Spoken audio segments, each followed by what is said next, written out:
Thwaites, and this is my Lab 3 report for Physics 2211. The purpose of this lab is to demonstrate our understanding of Newton's second law and its relationship with momentum and circular motion. We did so by incorporating these concepts in space with universal gravitation and orbits of planetary bodies, and we used Go script to create computational simulations for what we calculated.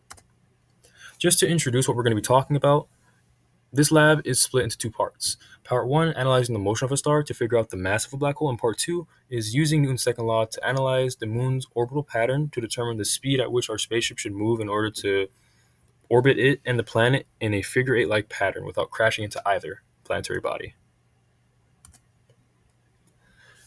The physics principles that we must know to complete this lab are Newton's second law as it relates to momentum, the universal gravitational force formula, velocity update, and position update formulas. Part 1 was finding the mass of the black hole, and we had to do so by analyzing the motion of a star orbiting it. And you might be wondering, how do we calculate that from the motion of a star? Well, we use momentum. Momentum is velocity times mass. So we use Fnet, which is Fnet equals to dp over dt, and then we can break up the p vector into its magnitude and unit vector. After doing that, we can resubstitute that back into the original Fnet problem, and then using the product rule, we can actually compute the rate of change of momentum, perpendicular and parallel components.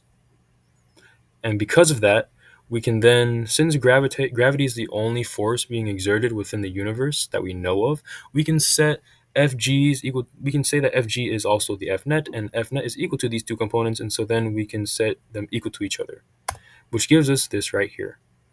The magnitude of dp over dt is equal to the gravitational force formula. And then with a little bit of algebra, we can compute the mass of one of the objects or system or planetary bodies, which in this case would be the black hole. So this is just my code for part 1, which has everything that I just explained in the previous 2 slides. And of course, we have the mass of the star, the G constant, 6.7 times 10 to the negative 11.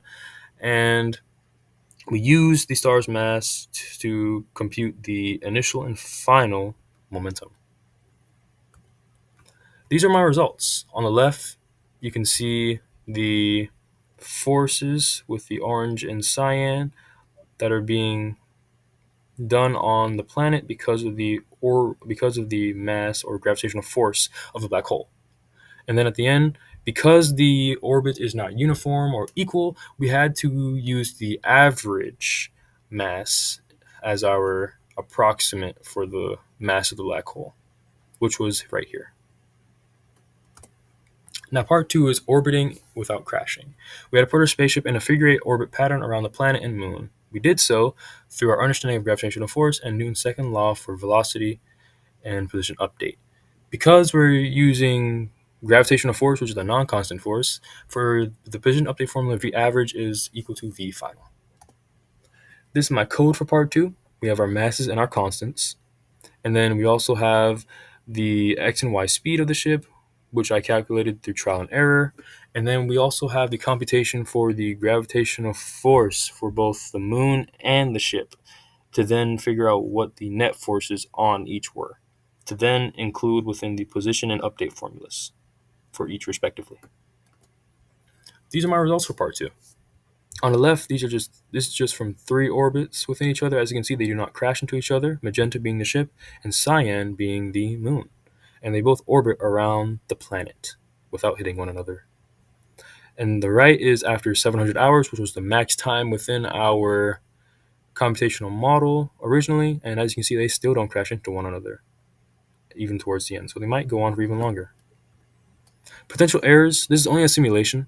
Because this is only a simulation, everything could likely just be an approximation. In reality, there might be other forces acting on the system that we don't know about. And then accuracy.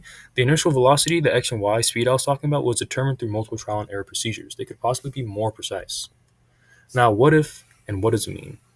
For part 1, how is the net force and its parallel and perpendicular components different from the rate of change of momentum and its perpendicular and parallel components? Well, we know that Fnet is equal to dp over dt, so essentially you'd think they're just equal to each other.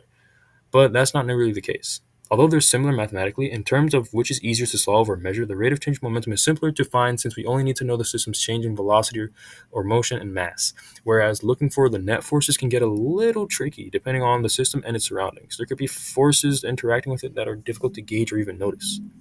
What if the imaginary system has a black hole, a star, a planet, and a moon? If you wanted to predict the motion of the entire system, what would you need to include in your computational model? This is for part two. Well, we'd have to include the compute of the gravitational force the black hole exerts on the planet, ship, and moon, and then use that additional force to recalculate the net force, velocity update, and position update for each respectively. I hope you guys enjoyed, and thank you for watching.